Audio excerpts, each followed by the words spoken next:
This is the book of 2 Corinthians chapter 2 verse 11. Lest Satan should get an advantage of us, for we are not ignorant of his devices. Barakatah Yahweh, Barakatah Yahweh Shai, Kal Halayim La, Yahweh, Bahashem, Yahweh Shai, Bahashem Harachak Wadash.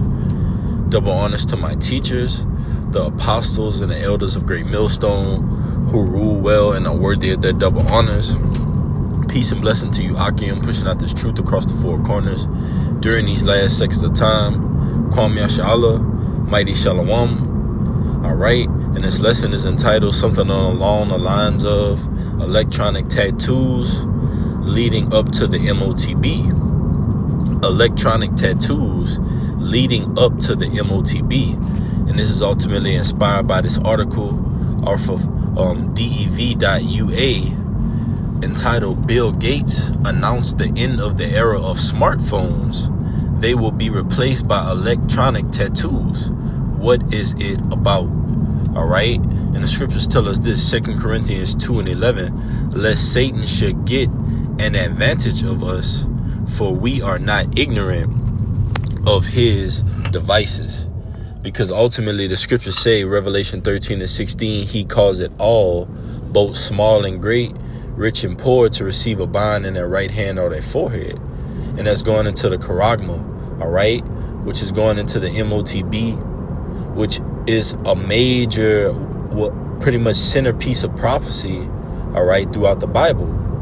And we see events like this leading up to it, because if this man is talking about there's going to be no more phones, no more smartphones, all right, and you're going to have an invisible tattoo that's going to pretty much be the communication to where you don't need your phone or smartphone, what ultimately is that going to mean for society? So the scriptures say this. This is the book of Isaiah chapter 34, verse 16. And it reads, seek ye out of the book of the Lord and read. No one of these shall fail. None shall want her mate. Right? Because when you put up the Bible to these different books, these different works and bodies of writings, none of those things entail prophecy. It tells us in 2 Timothy, it says, seek the gift of prophecy first, that was laid on by the hands of the presbytery, pretty much roughly paraphrasing. So prophecy is going to tell us what times we're in, how close we are ultimately to whom the world ignorantly calls Jesus Christ returning upon the scene. These prophecies written throughout this great book, that's our reality. So when we see things like this, it alludes to the biblical prophecies that we read of, that the apostles have been pushing, specifically Revelation 13 and 16. The apostles have been pushing this breakdown, all right, and this prophecy for decades. So it says, Bill Gates announced the end of the era of smartphones. They will be replaced by electronic tattoos. It says, billionaire and Microsoft founder Bill Gates has predicted the smartphone era will soon end, saying it will be replaced by electronic tattoos. An innovative technology, which the word technology goes into a fabricated doctrine. You have the word tech, which goes into fabricate or to weave.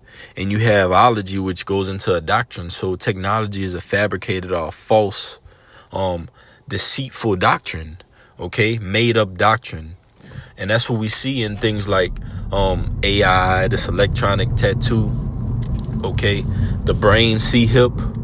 Those things are made up doctrines that are being pushed by the wicked elites.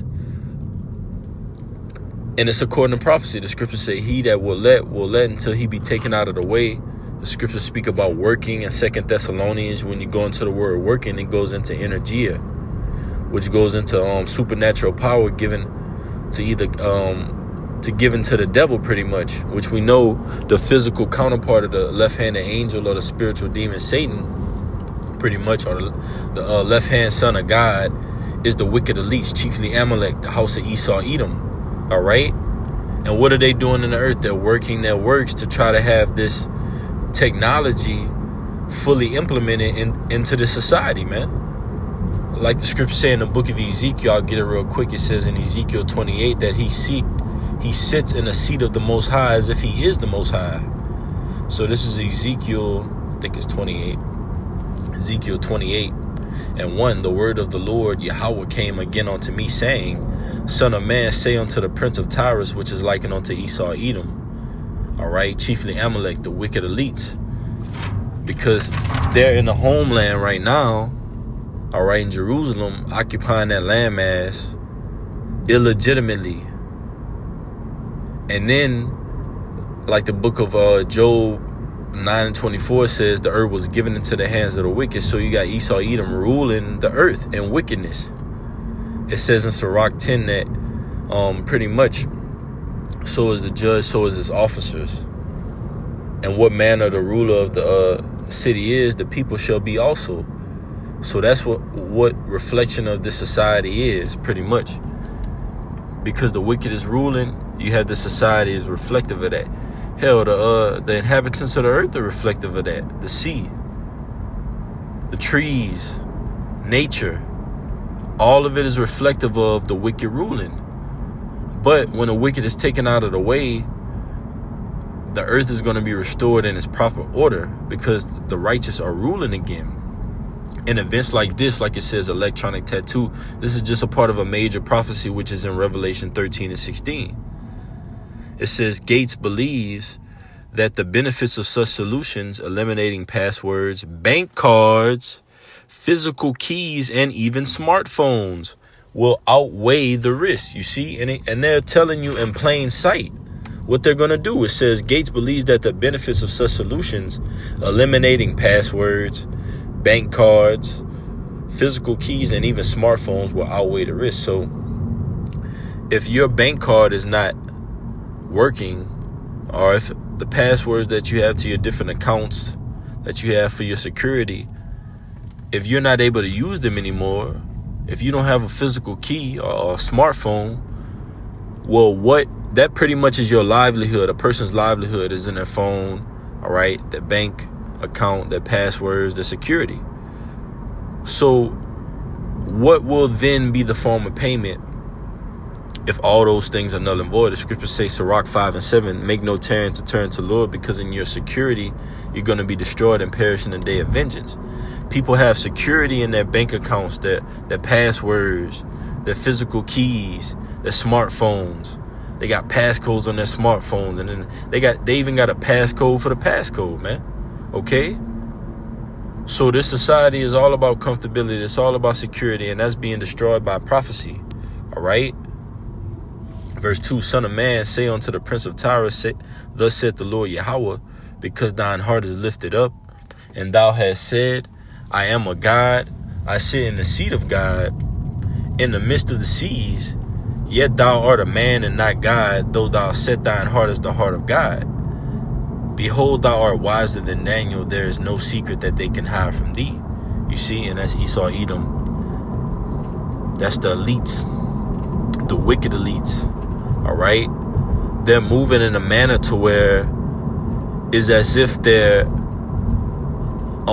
pretty much controlling the earth as if they're the Most High, man. But on the left hand side, because like the word left goes into it, means sinister. So because Esau Edom has his hands on the grips of the earth and he's ruling it in witchcraft and wizardry and left hand magic and sorcery, all right, it seems as if he's in control and in power. That's why the scriptures tell us this. I'm gonna go to 2 Thessalonians. It says, he that will let until he be taken out of the way. This is 2 Thessalonians 2, and I'll start at 3. Let no man deceive you by any means, for that day shall not come, except there come a falling away first. And that happened in 70 AD. We fell away, all right? We entered a period of where Esau Edom said it was likened unto a dark age, but it was a golden age for our people. Then after that, you had a Renaissance period, which Renaissance goes into rebirth, which Esau Edom came back into power, all right, putting up those iconoclastic images, pretty much whitewashing, painting himself as the chosen people of the Most High. And as the scriptures say, he was loose for a little season. We're at the end of that little season of Esau ruling.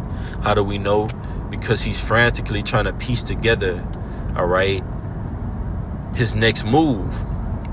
But that plan is going to be foiled, all right? The scriptures say you present a right hand of falsehood, okay? So it says, for that day shall not come except there come a falling away first, and the man of sin be revealed, the son of perdition.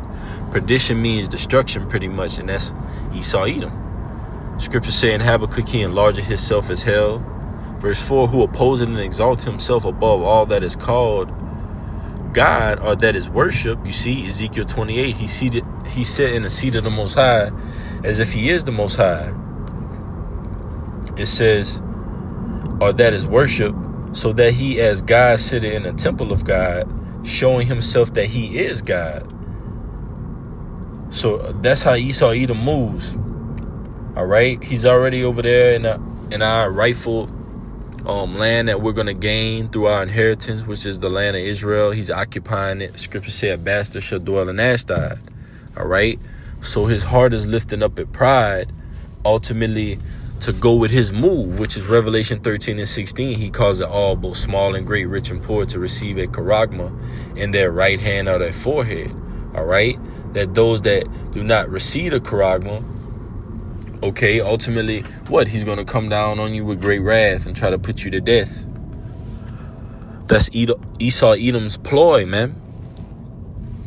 And he's doing it through things like this. Oh, well, we don't need smartphones anymore. We don't need these different electronics anymore. You don't need your bank card anymore. You don't need passcode anymore. All right. But what is it alluding to? Revelation 13 and 16, he calls it all, both small and great, rich and poor, to receive a charagma in their right hand or their forehead. Okay? So it says, remember ye not that when I was with you, I told you these things? And now ye know what withhold that he might be revealed in his time. And he's being revealed in his time right now. Esau Edom, the wicked elites, they're being revealed for who they truly are. All right. What their agenda is. And that's been through the prophets, Isaiah the 47th chapter. Uncover the locks, make the leg bare. All right. That's what we've done through prophecy, Lord willing, I'm of that number. We've taken down this place through the words of Yahweh Bashem Yahushua, man. Not through our own actions. All right. Through the word, we've exposed Esau Edom's agenda. And it's just that, what we've been saying. He's going to come down with great wrath, knowing he has a short time left. All right. He calls it all, both small and great, rich and poor, to receive a charagma in their right hand or forehead. Okay. He's doing everything that the prophets spoke of the wicked doing and accomplishing, man. Okay. So it says, let's go back in 2 Thessalonians 2 and 7.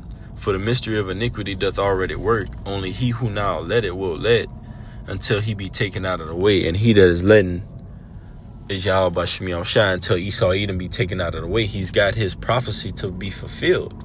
He has to fulfill his lot as the wicked on the earth. And he's doing that by soon to be banning smartphones, man, and electronics. And this is alluding to Revelation 13 and 16. He calls it all, both small and great, rich and poor, to receive a charagma in their right hand or forehead. I'll just read it real quick. I'll end off on that. Revelation 13 and 16. He calls it all, both small and great, rich and poor, free and bond, to receive a charagma in their right hand or in their foreheads. And that no man might buy or sell save he that had the mark or the name of the beast or the number of his name. You see? So that's Esau Edom's ultimate agenda, is to have the whole entire earth under a digital currency, all right, with the C hip in their right hand or their forehead. But this is ultimately biblical prophecy, which will come to pass. So Lord willing, this quick hit was edifying. I'm going to give infinite honors and praises to Yahweh, Bahashem, Yahweh Shai, Bahashem, Harachakwadash. Double honors to my teachers, the apostles and elders of Great Millstone. Peace and blessings until next time. Kwame Ashala. Mighty Shalom.